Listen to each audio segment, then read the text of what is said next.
C'est Noël ou presque Noël, c'est la week 16 de la NFL. Qu'est-ce que ça veut dire? Ça veut dire bientôt les playoffs. Et ça va être sympa. Je vous rappelle ma prédiction qui devient de plus en plus difficile, mais les New York Giants iront taper les Buccaneers en premier tour des playoffs. Bon, ou pas. On verra bien. Bref, quoi qu'il en soit, nous avons deux leaders des pronos NFL avec nous et Rémi. Bonjour Rémi. Voilà, nous avons Yellow qui est parti fort cette saison, qui a empoché 3 victoires assez tôt. Scooby qui est parti avec un départ assez pitoyable, mais qui ces dernières semaines a réussi à lui aussi engranger 3 victoires. Ils sont désormais donc au coude à coude pour le nombre de victoires. Il y a de la tension, quoi. On ne sait pas vraiment comment ça va se décanter cette histoire, mais reste que voilà, Scooby a gagné une fois de plus cette semaine. Ce qui lui a permis de choisir notre division de discussion. Et aujourd'hui, nous parlons de la NFC Sud, Scooby. Ouais, la NFC Sud, qui est une division qui était un peu disputée au début et qu'au final ne l'est plus trop. On a d'un côté les Saints, qui ont perdu la semaine dernière face aux Chiefs 32-29, mais ils sont toujours en lice pour être une des meilleures équipes de la NFC, toujours en lice pour avoir un first round bye, pour être la toute première équipe de la NFC. Drew Brees est revenu. Alors, c'était un peu compliqué au début la semaine dernière face aux Chiefs. Après, il a su reprendre les rênes. Sachant que Michael Thomas sera absent pour le reste de la saison jusqu'en playoff, au moins pour le moment. On a quand même une défense des Saints qui arrive à tenir quand il faut. On a des joueurs assez impressionnants des côtés des Saints en défense, avec Demario Davis et le defensive end numéro 91 qui font vraiment un travail, surtout la semaine dernière face aux Chiefs. Et c'est une équipe assez intéressante. De l'autre côté, on a aussi Tampa Bay qui a 9 victoires et 5 défaites après un comeback fulgurant face aux Atlanta Falcons. Il faut croire que Tom Brady a l'habitude des comebacks face aux Buccaneers. Enfin, pardon, que Tom Brady a l'habitude des comebacks face aux Falcons. Désolé, Yellow.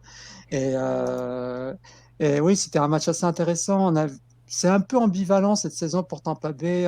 Ils sont quand même bons. Ils ont une bonne défense contre la course, une bonne défense en général, une attaque un peu mitigée de temps en temps. On a toujours eu beaucoup d'histoires entre Bruce Arians et Tom Brady. Bruce Arians, le head coach des Bucks. Mais au final, ça a l'air d'être pas si mal que ça. Peut-être que c'est que des bruits on va dire des bruits, des ragots des médias, quoi. Mais au final, on a une équipe pas trop mal qui peut se qualifier en wildcard, qui est quasiment qualifiée d'ailleurs. Ensuite, on a Carolina qui est une bien meilleure équipe que sa fille, je trouve.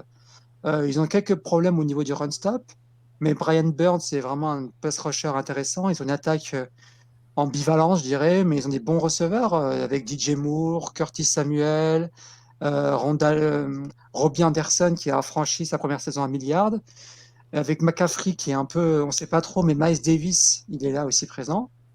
Donc c'est pas pour eux cette année les playoffs, ils viennent de virer leur JM, mais leur head coach Matt Rhule fait le travail et il va prendre le temps de construire. Et enfin, on a l'Atlanta Falcons qui, après avoir viré leur head coach Quinn, s'était vachement amélioré, surtout défensivement. On avait quand même passé d'une des pires défenses de la NFL à une défense plus que bonne, je trouve, surtout en fin de saison. Alors la semaine dernière, malheureusement, ils ont très bien tenu face aux Bucks pour à la fin prendre l'eau, mais ils sont quand même bien meilleurs. Et la petite déception pour moi de cette année pour Atlanta, c'est quand même Julio Jones qui est bien en dessous de ce qu'il produit d'habitude. Bah écoute, oui, non, je vais enchaîner. Bon, pas mal de blessures pour Julio Jones en l'occurrence, donc c'est sûr que Ouais. ça a pas spécialement aidé, mais oui, non, de toute façon, après la saison en même d'Atlanta était finie assez rapidement. Alors, il paraît que Rico veut du débat, hein, mais là, je pense que c'est une division qui va être un peu compliquée pour qu'on puisse s'écharper. Oui, les positions ont l'air quand même relativement figées, de par notamment la double confrontation. J'allais dire cédé pour être sévère, mais oui, en tout cas, vu l'écart qu'il y a eu sur les deux rencontres entre les Saints et les Bucks, voilà, Tampa. Il me semble que mathématiquement, ils sont toujours dans le coup de par les. J'ai un petit doute, attends, faut que je revérifie le classement, mais j'ai un petit doute là-dessus. Je sais pas si sur 2 victoires, c'est mort, mais Je crois qu'ils n'ont qu'une victoire de retard. ils ont Donc, qu'une victoire de retard, ouais, mais c'est bien ce les qui me Saints semblait. sont 2 matchs. plus qu'abordable. Donc, Ouais, c'est ça, c'est ça. Et bah, il joue ce week-end Minnesota à la maison et Carolina à l'extérieur, donc pour la dernière semaine, qui peut être un match piège, un match où on peut éventuellement laisser reposer, mais j'y crois pas énormément. ouais. Donc, ouais, non, très franchement, New Orleans me paraît quand même, malgré 2 défaites de suite, dont la précédente face aux Eagles largement évitable, ça me paraît quand même leur tendre les bras. Et puis, en effet, ouais, Tampa, bon, Rico nous annonce un 9-7 au premier tour. On verra ce qu'il en sera. En tout cas, c'est sûr qu'ils ont un petit peu payé un début une deuxième partie de saison un peu compliqué, avec une défense qui a l'air de tirer un peu plus la langue, une attaque qui était en effet un petit peu plus caricaturale. Et c'est vrai que c'est ce qui va poser problème en NFL. Est-ce que ça va être un peu trop rédhibitoire face à des défenses qui vont, pour le coup, se renforcer, être beaucoup plus vicieuses ou en tout cas capables de s'ajuster? Ça va être quand même à surveiller, mais c'est vrai que là, l'ordre semble quand même plus ou moins établi, avec des Saints qui vont lutter pour au moins un spot dans les 2 premières places. Et les Bucks donc en wildcard. Après, oui, le reste, c'est de la reconstruction globale, de la reconstruction qui a déjà commencé du côté de Carolina, et la reconstruction qui est sur le point de démarrer avec beaucoup de choix importants du côté d'Atlanta. Donc voilà, il va y avoir un mois de janvier agité pour des motifs différents au sein de ces 4 franchises. Ouais, c'est clair. Le seul intérêt, je dirais, de cette fin de saison pour les Bucks, c'est peut-être cette place en NFC. En gagnant leurs 2 matchs, ils peuvent espérer dépasser les Rams pour arracher une 5e place qui peut être assez importante, parce qu'effectivement, le 5e affrontera le vainqueur de cette fantastique division très relevée. Et donc, que ce soit Washington ou les Giants, pour faire plaisir à Rico, pour ça, il faudrait que les Bucks passent devant les Rams. Les Rams, ils ont un calendrier pas trop simple. Ils jouent les Seahawks et les Cards. Les Bucks ont un calendrier nettement plus facile, donc c'est vrai que c'est jouable. Ils sont plus ou moins à égalité. Et j'imagine bien les Bucks passer devant les Rams et donc offrir à Rico cette possibilité, même si j'ai de gros doutes sur les Giants, d'affronter le vainqueur de cette division. C'est pas Rico, c'est l'univers qui a besoin de ça. L'univers, pardon. Mais le truc, c'est que les Giants, sans vouloir faire trop de hors-sujet, mais le problème des Giants, c'est leur calendrier, quoi. Ouais. Et leur équipe aussi. Non, mais C'est ça, c'est autre chose. Tu sais, tout peut arriver en NFL. On a bien vu les Jets gagner les Rams, chez eux. C'est sûr. Mais ce que je veux dire, c'est que pour la NFCS, on a décidé de pas en parler cette année.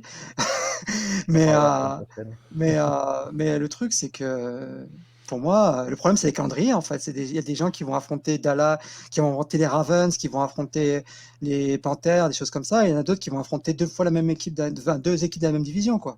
Ouais, c'est ça, ouais. Les Damn Boys. Bon, passons à la suite. Scooby, Las Vegas Raiders contre le Miami Dolphins.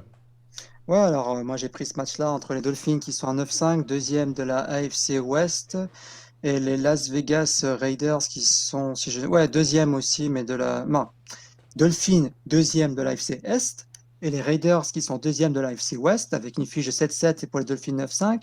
On a d'un côté Miami Dolphins qui est toujours, moi je te trouve vraiment impressionnant au vu de leur calendrier, au vu de ce qu'ils jouent, au vu de la qualité du roster qui n'est pas forcément extraordinaire, ils savent jouer. Franchement, moi, Brian Flores, c'est vraiment un des meilleurs coachs de la NFL, enfin avec cette équipe, avec un quarterback qui est quand même rookie, Tua Tagovailoa.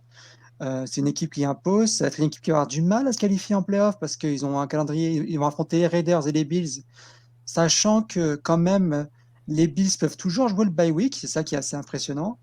De l'autre côté, on a les Raiders qui essaient de se qualifier en playoff, qui peuvent un peu, mais ils ont perdu des matchs vraiment inutiles, des matchs qui pouvaient être évitables malgré une bonne victoire face aux Chiefs il y a quelques semaines. C'est un peu compliqué du côté de la franchise de Las Vegas. Et vraiment, ça va être intéressant de voir comment les choses vont tourner. Mais on a 2 équipes qui se battent pour se qualifier en playoff. Moi, je vois la victoire des Dolphins parce que Dolphins, ils ont une défense un peu plus solide, une attaque qui va affronter une défense qui n'est pas très bonne du côté de Las Vegas. C'est pour ça que voilà, j'avais dit que les Dolphins vont gagner. Mais encore une fois, c'est vraiment un match crucial pour les playoffs. Je crois que si les Raiders perdent, ils seront éliminés. Et je crois que si les Dolphins gagnent, bah, c'est rien n'est sûr parce que Baltimore, de notre côté, a un calendrier assez simple comparé aux Raiders. Du coup, ce match-là n'a d'intérêt pour moi, surtout voilà, c'est une bataille pour les playoffs, quoi. Ça va être un gros match, mais je vois quand même la victoire de Miami. Merci beaucoup, Scooby, et félicitations pour ton nouvel emploi. Voilà. Merci. Répète après moi. Ich bin ein Berliner. Non, c'est Nein, pas ich ça. bin ein Lubeck. Je sais pas comment on dit gens de Lubeck. Des losers, ça se dit. On verra ça en septembre. T'es trop facile et je salue les Cougars Lubeck que je ne connais pas assez pour en penser du mal. Tout de suite la suite. Rémi, notre chef de la guindaille. Je me suis renseigné un peu. En Belgique, C'est beau. c'est l'époque de la guindaille en ce moment. Exactement. Oh, c'est toujours l'époque de la guindaille. Donc voilà, qui va nous parler des Indianapolis Colts contre les Pittsburgh Steelers. Ouais, il y a quelques semaines de cela, je pense que ce match, il était assez vite prédit. On aurait donné une victoire facile des Steelers. Mais ça fait 3 semaines que les choses changent du côté de Pittsburgh. On est sur 3 défaites consécutives face à des équipes plutôt moyennes, en dehors des Bills, bien entendu. Les Bengals et la football team, c'est pas fou. Et dans la manière, c'est surtout ça qui m'inquiète, c'est que je vois pas vraiment de changement et j'ai l'impression que ça sombre. Défensivement, c'est devenu relativement moyen. Et est-ce que l'absence de Dupré y est pour quelque chose? J'imagine que oui. Mais ce qui m'inquiète, c'est pas tant la défense, qui pour moi reste quand même malgré tout une défense redoutable. C'est surtout l'attaque en fait. On a une attaque qui tourne plus du tout. Ils ont marqué 15 points, voire ils ont marqué entre 15 et 17 points sur les 3 dernières semaines. Donc c'est vraiment pas suffisant. C'est une équipe qui essaye de balancer, qui n'a plus vraiment de jeu au sol établi. On tourne autour des 50 yards de moyenne sur les 3-4 derniers matchs. Au sol, c'est pas suffisant. Big Ben arrose tant bien que mal. Alors oui, c'est un bon quarterback, mais un quarterback qui a en moyenne 44 passes par match sur les 4 derniers matchs, ben, on sait souvent ce que ça veut dire. Et en l'occurrence, ça veut dire défaite. Ils ont battu Baltimore il y a 4 semaines, de justesse. Et depuis, ben, ils ont pris l'eau. Et en face, on a une équipe d'école. C'est un peu le chemin inverse. Ils faisaient une saison plus que correcte. Et là, ça fait 3 semaines qu'ils enchaînent les victoires, notamment grâce à une défense qui est vraiment très efficace dans le 4e quart-temps. Quand ça compte, on a vu des turnovers forcés, notamment face aux Texans en fin de match. C'est décisif. C'est très important de pouvoir compter sur une défense qui est efficace tant au sol que par les airs. Statistiquement, c'est peut-être pas la meilleure défense, mais c'est vraiment une défense très très intéressante. Ils savent tout simplement sortir les big plays quand il le faut. Ils sont très clutch à ce niveau-là. Et donc, c'est pour ça que moi, je donne mon avantage aux Colts. Il va falloir établir un bon jeu au sol. Ça, c'est pas spécialement gagné. Mais on a un match entre 2 quarterbacks qui sont très expérimentés, qui font quand même une saison relativement bonne. Rivers est en forme depuis 3 matchs. Il a pris aucune interception. Il en a 6 touchdowns. Donc, c'est très, très correct. Et donc, petit avantage aux Colts. Je vois un match très serré. À mon avis, ça ne va pas scorer énormément parce que c'est 2 défenses qui tiennent le coup et c'est 2 attaques qui, de temps en temps, peuvent s'avérer assez tout sautantes. Et donc, voilà, je vois un écart de moins d'un touchdown. Je vois un avantage aux Colts et pourquoi pas, encore une fois, cette défense qui va faire le stop décisif dans le dernier quart. Donc en gros, t'es en train de dire que les Steelers, c'est un peu les nouveaux Bills et les Bills sont les nouveaux Steelers, quoi, un peu. C'est un peu ça, ouais. C'est une espèce de freaky NFL Friday, quoi. Exactement. Très bien. Merci beaucoup, Rémi. Yellow, pour boucler cette émission avant l'émission du réveillon, tu vas nous parler des Seattle Seahawks contre les Los Angeles Rams. C'est bien ça? Oh, tout à fait. Un choc d'NFC West, en l'occurrence, avec 2 équipes qui peuvent toujours prétendre à une bonne place au classement.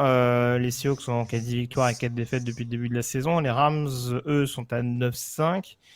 C'est quand même un match assez particulier qu'on s'apprête à vivre du côté de Seattle. Match retour, donc, puisque le match aller avait été remporté par les Rams 23-16. C'est 2 équipes que, à titre personnel, j'ai beaucoup de mal à juger d'une semaine sur l'autre, encore plus les Rams, qui sont capables d'aller obtenir un succès vraiment référence face aux Pats. En tout cas, un match maîtrisé de bout en bout, hein, même si on sait que du côté New England, c'est un peu dépeuplé cette année. Mais en tout cas, un match où ça paraissait assez abouti. Un match où on se rappelle par exemple à Tampa, où ils n'étaient pas spécialement favoris. Ils avaient également été assez disciplinés, dominateurs de bout en bout, etc. Et il y a des matchs qui sont à leur portée depuis le début de la saison. Je pense aux 2 matchs contre San Francisco. Le match face aux Jets de la semaine dernière où on se demande encore comment ils ont fait pour le perdre, parce que non seulement ils l'ont perdu, mais en plus à mon sens ils l'ont perdu de manière logique. Donc c'est vrai qu'il y a toujours ce point d'interrogation sur ce que valent concrètement ces Rams de Los Angeles. Et là en l'occurrence il y a un déplacement à Seattle que je trouve pas hyper rassurant depuis le début de la saison, mais en tout cas une équipe qui joue pas toujours sur l'ensemble de ses forces. Les Rams, on va dire que il y a des matchs, on va dire qu'ils sont irréguliers d'une semaine sur l'autre, mais quand ils sont bons, globalement, l'équipe entière est à l'unisson. Du côté de Seattle, on gagne pas systématiquement, mais même quand on gagne, on a l'impression que c'est plus un secteur qui se met en avant qu'un autre. Et on a eu un début de saison avec une énorme attaque, portée bien entendu par le duo Russell Wilson, DK Metcalf. Et depuis peu, hein, notamment depuis l'arrivée de Carlos Dunlap, le edge rusher de Cincinnati, on voit qu'il y a quand même du mieux. Depuis le bouillon qu'ils ont pris du côté de Buffalo, et encore plus depuis la défaite justement au match aller face aux Rams, j'ai un doute, il me semble qu'ils n'ont pas pris un seul match à plus de 20 points. Alors ils n'ont pas joué que des cadors certes, hein, ils ont pris 3 points contre les Jets, ils ont joué chez les Eagles et à Washington. Mais en attendant, on sent que la défense est beaucoup plus incisive. Le dernier drive du côté de Washington, on a vu que la défense a fait des big plays vraiment importants quand il fallait les faire. Et la question maintenant, c'est est-ce qu'à un moment donné, on va voir une équipe complète des 2 côtés du ballon pour être capable de mettre hors d'état de nuire ou de distancer définitivement un adversaire direct pour le titre de division. Donc moi, à titre personnel, c'est mon sentiment. Il y a toujours des points d'interrogation. On a vu qu'au match aller, DK Metcalf avait eu pas mal de difficultés contre Jalen Ramsey dans son duel direct. On n'oublie pas que cette ligne offensive reste quand même sujet à être mise en difficulté face à un joueur du calibre d'Aaron Donald. La défense contre la passe rassure pas totalement et Jared Goff peut être très bon comme très frustrant. Et c'est vrai que voilà, ça fait quand même beaucoup de match-up du côté de Seattle où je les vois quand même être assez dominants, même s'il n'y a pas de public cette année. On voit qu'à Seattle, ça joue pas de la même manière. Il y a eu cet incident face aux Giants, mais généralement depuis le début de la saison, du côté de l'État du Washington, ils s'en sortent pas trop mal. Je pense qu'ils vont avoir un sursaut d'orgueil et s'imposer face aux Rams, mais encore une fois, c'est un duel de schizophrènes et on n'est pas à l'abri d'avoir une équipe des Rams qui, dès le coup d'envoi, va chercher à effacer sa bévue face à New York et qui va éventuellement mettre directement Seattle dans le doute. Donc ça peut nous donner quand même un duel assez excitant. Je dirais donc les Seahawks pour s'assurer le titre de division et du coup continuer de croire jusqu'au bout à cette éventuelle première, ou en tout cas ces 2 premiers spots dans la conférence NFC. Merci beaucoup. Et pendant que Scooby contrôlait la qualité de son nouveau micro-casque, voilà, ça donnait très envie en tout cas ce match. Voilà, je vous invite tous à faire vos pronos d'ici. Je crois que c'est vendredi le premier match sur prononfl.com. Attention, il y a plein d'horaires qui changent tout le temps. Il y a des matchs plutôt en dehors que le dimanche en ce moment. Voilà, samedi, je crois qu'il y a des matchs. Enfin voilà, c'est chamboulé pour Noël. Et la semaine prochaine, je pense qu'il sera peut-être temps d'aborder nos pronostics du Super Bowl. Je pense d'habitude, on fait ça à la mi-saison, mais là, vu que c'était Port-Nawak, on a attendu la fin. Donc, je pense qu'on va faire ça la semaine prochaine. En tout cas, je vous souhaite à tous et à vos proches un joyeux Noël. Plein de beaux cadeaux. Bon, Scooby, il a déjà du taf, donc c'est bien. Je vous en souhaite pas moins. Et je vous dis à la semaine prochaine. Ciao. Salut, bonne fête à toi.